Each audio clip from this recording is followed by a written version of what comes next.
I spent last summer backpacking and hitchhiking from Knoxville to New York. Having just finished my sociology degree, I figured I'd do something bucket listy before starting my new job in early September.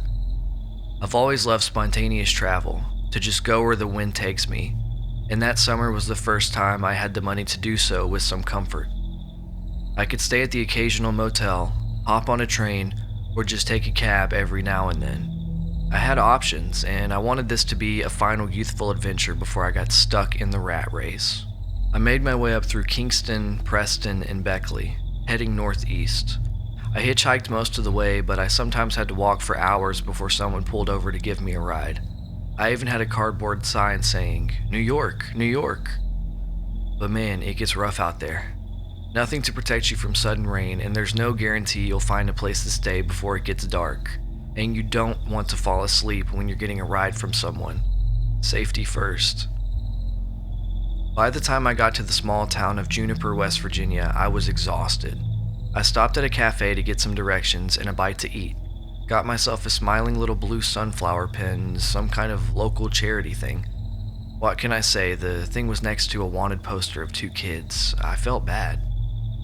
As I didn't know a lot of the people in the area and I'd been walking for the better part of the past 2 days, I decided to catch a Greyhound heading north. Not too far, just enough to get me to Morgantown. I knew some people there and I figured a shower and a warm home-cooked meal would turn my frown upside down. I asked the cashier for directions. "Buses don't stop in Juniper," she said. "We don't get those." Strange. I stuck around for a couple of hours before I got back on the road. No one was looking twice at my cardboard plea, so I just had to keep going on my own. By that time, I had learned exactly one thing about Juniper, that buses don't stop there.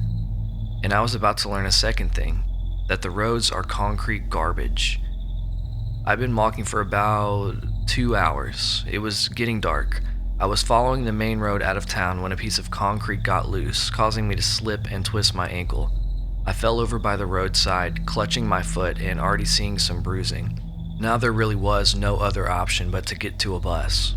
I backtracked to a culvert down the road and found myself a piece of rebar that I could use as a walking stick. As the streetlights turned on, I was pissed. I thought about calling for a cab, but I was in the middle of nowhere and didn't know how to describe it. I get anxious on the phone. Finally, just around a bend, I could see a bus stop. Just this little sign by the side of the road, not even a bench or anything, but there was already a guy waiting there, so I figured I was on the right track. I hobbled up there and plopped down at the side of the road. I tried to bandage my ankle and give it some support, but I'd have a hard time walking for the next few days either way. There was no getting away from that. All the while, the other guy kept staring at me. I had no idea what kind of bus went through there, but I figured if someone else was waiting for one, it couldn't be too far out of line. But judging from the way the other guy looked at me, something was off. At first, there wasn't anything inherently strange about him, just some guy in his early 40s, dirty jeans, rolled up flannel shirt, and a gray baseball cap. The only thing that kind of stood out was his scarf. It was this yellow pastel fleece type scarf which covered most of his neck. It looked a bit out of place, but not so much that I initially even thought about it. But the guy kept staring at me. There was like something off about the way he looked at me, but I couldn't put my finger on it. "Excuse me," I said.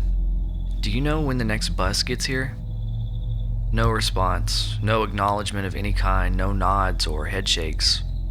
"Excuse me, sir," I repeated. "Is there a bus coming?" Still, nothing. I shrugged it off. Maybe he didn't speak English, but even then he ought to have said something. I waited for the better part of an hour. The sky grew dark and I was slowly coming to terms with having to sleep outside for the night if need be. I had a tent, so I'd be fine. Still, the creepy guy was just standing there staring at me. He wasn't even checking his phone or anything. He just kept looking my way, pacing back and forth. I tried to put into words exactly what bothered me about him. The first thing I noticed was his eyes. They didn't seem to blink in unison. He would close one eye, open it, and then close the next one. And it wouldn't be a pattern. It was seemingly random but quick. You wouldn't catch it at first glance. Secondly, there was his chest. When he stood still, I could see him take very shallow breaths. There was this faint noise coming from his nose, like micro whistles. At one point, there hadn't been a single car passing by for 15 minutes.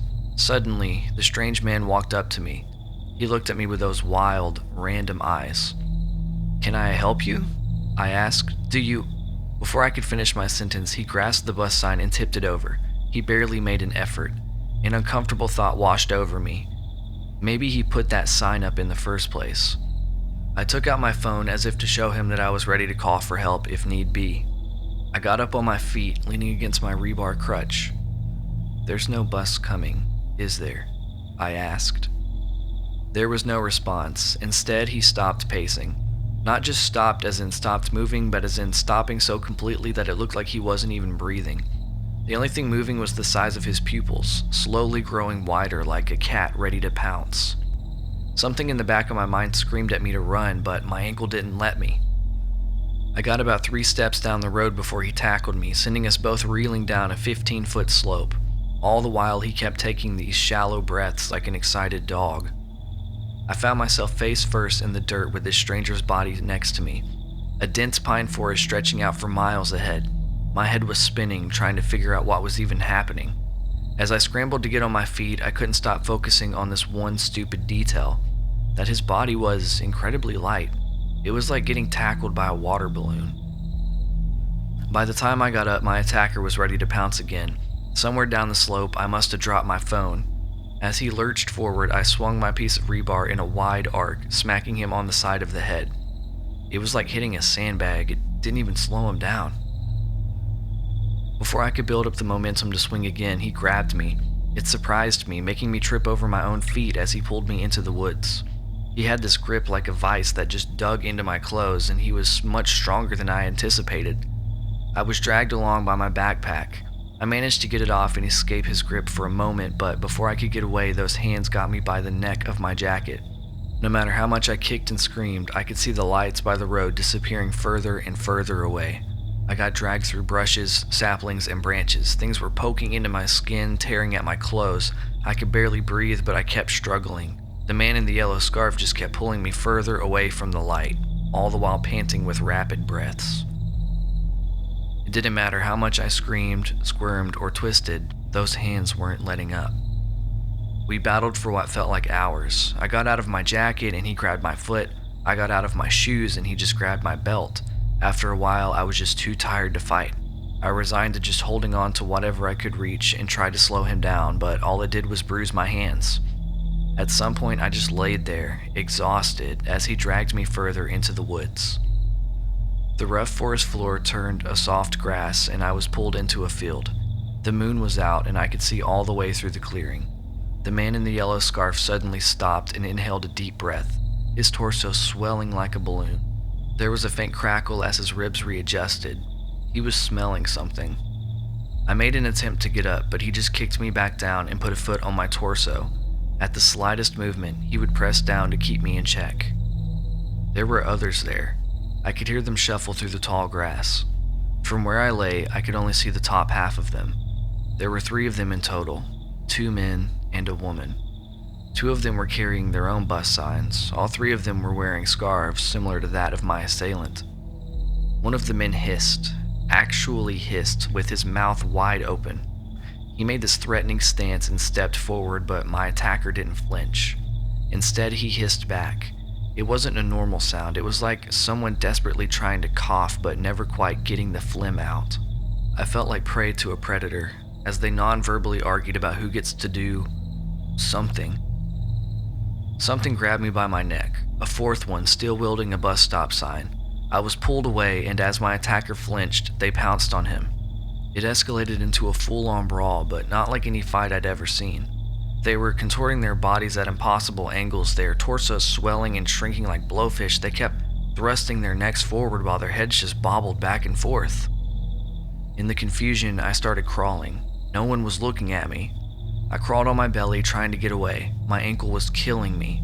Every little bump sent a jolt of pain up my leg all the way through my spine. Suddenly, they all stopped.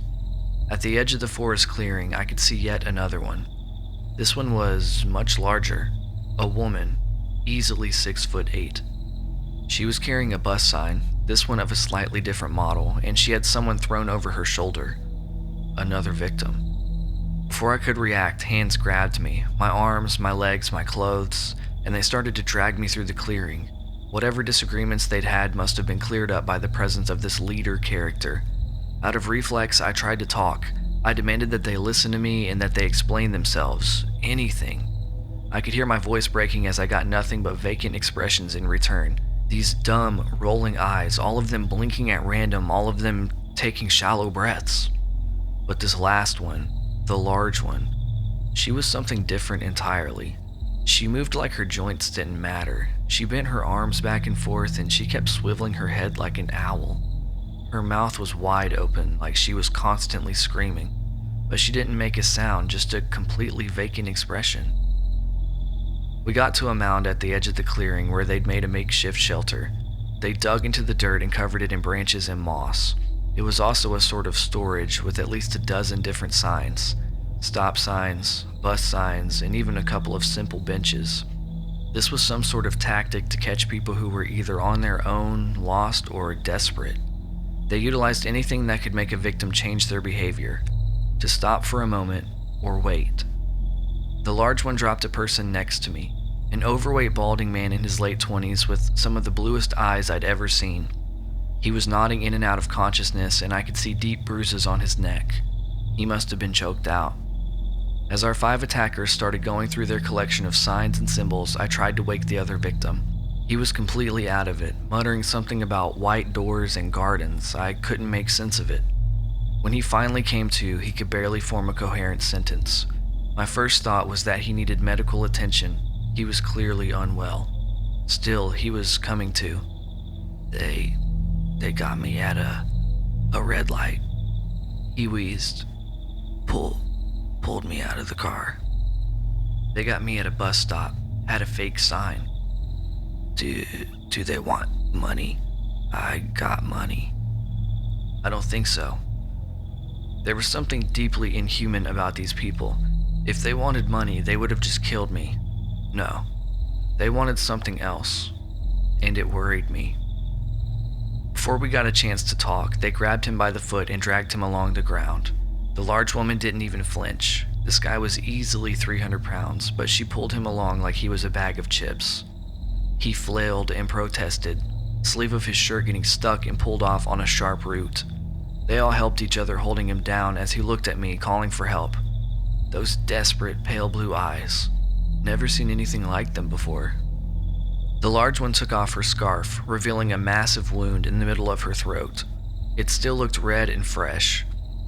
A throat wound leading all the way into her esophagus, showing the contracting raw musculature. That's where the whistling sound had come from. I could see it now. They weren't just taking shallow breaths, they were cycling their lungs. While one lung breathed in and out, the other did so at a different interval. Like when you pedal a bike. One foot goes up, one foot goes down. That's why the chests move so much. They were constantly breathing. The whistling came from them inhaling and exhaling seemingly simultaneously and continuously. These weren't people, these were something different entirely. The large woman leaned in close, hugging her victim, putting their necks against one another. Crunch, crunch, crunch. I had to do something, anything. I grabbed the sharp root with the ripped off shirt sleeve. I intended to use it as a weapon, swinging it wildly, but I couldn't get over the pain in my leg. There was no way I'd get away from them. They were fast, unharmed, and could do things that I just couldn't. So I just sat there with my root, watching the large woman undulate, with something large moving in and out of the wound in her throat, still with that expressionless face. I put all the things I knew together. They had displayed a kind of social structure. This was an alpha. They had tactics. They need their victims alive or something. And all of the people I was looking at were just people. There was no pattern, just broken, twisted people. So I had to try something, anything. Using the torn off sleeve, I tied it around my neck, using the blue sunflower pin to hold it together. It was a rudimentary scarf, in a way. Then I got up, and before the rest of them caught on, I walked up and stood next to my attacker, the man with the flannel shirt and yellow scarf. I tried to mimic their expressions. There was an immediate reaction. The man with the yellow scarf looked at me, then back at the others. They, in turn, just looked at the alpha. She leaned her head back, leaving the exposed wound in her victim open to the air. I could see something white moving in her throat, like a long, white tongue retracting into her chest. There was a moment of silence as she observed us. She seemed confused. I tried to blink seemingly at random and take shallow breaths.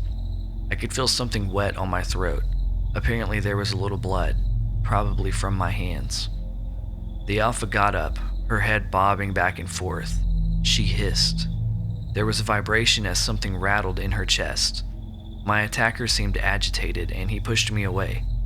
I fell over next to the signs as the alpha stormed forward, first to discipline my attacker with a show of force, and then to inspect me. I grabbed a stop sign and got up. Letting the adrenaline flow through me, I couldn't show pain, I just couldn't. Rapid breaths, blink at random, head on a swivel.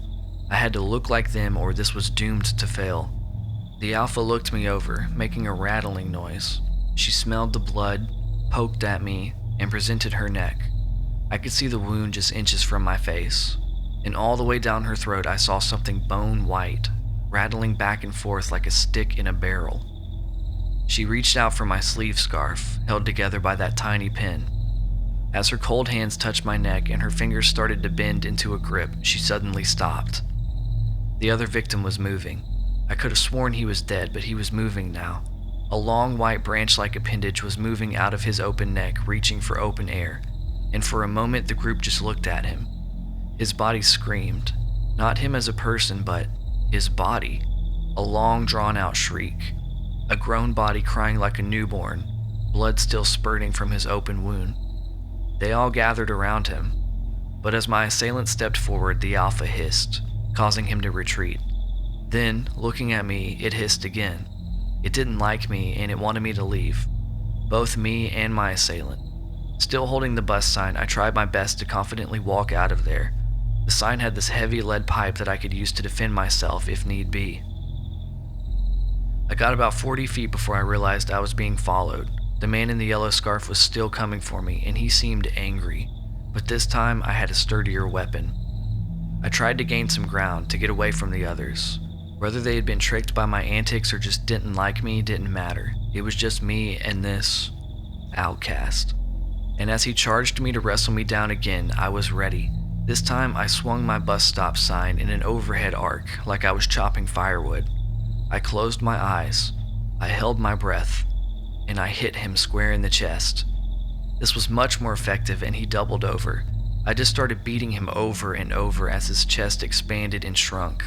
As his scarf fell off, I could see something poking in and out of his neck wound, something white, looking for an opportunity to escape. It pressed against his throat, making it bulge like a snake throwing up an egg. I just kept beating him. I beat him until the white thing stopped moving, until I was covered in blood, until the shrieking died down, until the fingers stopped twitching in different directions, and until the head stopped swiveling back and forth. I beat him until my muscles burned and my breaths turned rapid from exhaustion. When I finally wiped the salt from my eyes, I was looking at nothing but broken bone and a yellow scarf. I barely remember making my way back to the main road. I remember collapsing as the sun rose and a man in a pickup truck calling for help. I remember a familiar face, a white door, something blue. Later on, my friend drove down from Morgantown to see me, and I got a dozen calls from friends and family asking me if I was okay. They also had me take a drug test. Apparently I'd acted irrationally. Just be careful. They can easily be identified. They wear something to cover their necks and they travel one by one. They use something to get our attention or to separate us from others. Stop signs to catch lonely drivers, bus stop signs to get drifters. They probably have a dozen other similar tactics. I think they're learning about us with secondhand information, testing and prodding to see what works. They don't talk and they can be very patient. That first one stayed with me for a long time before he attacked. Maybe he was making sure I was alone. Looking back at it, I can barely even believe it happened. You ever have that one day that is just so different from anything else you've ever done? That one day that just feels like another life, another time. That was one of those days. Sometimes I even managed to convince myself that it was all a lie, a nightmare, something I cooked up in my sleep-deprived brain. But then I look at that blue sunflower pen, the one that held that sleeve together, and I know they're still out there.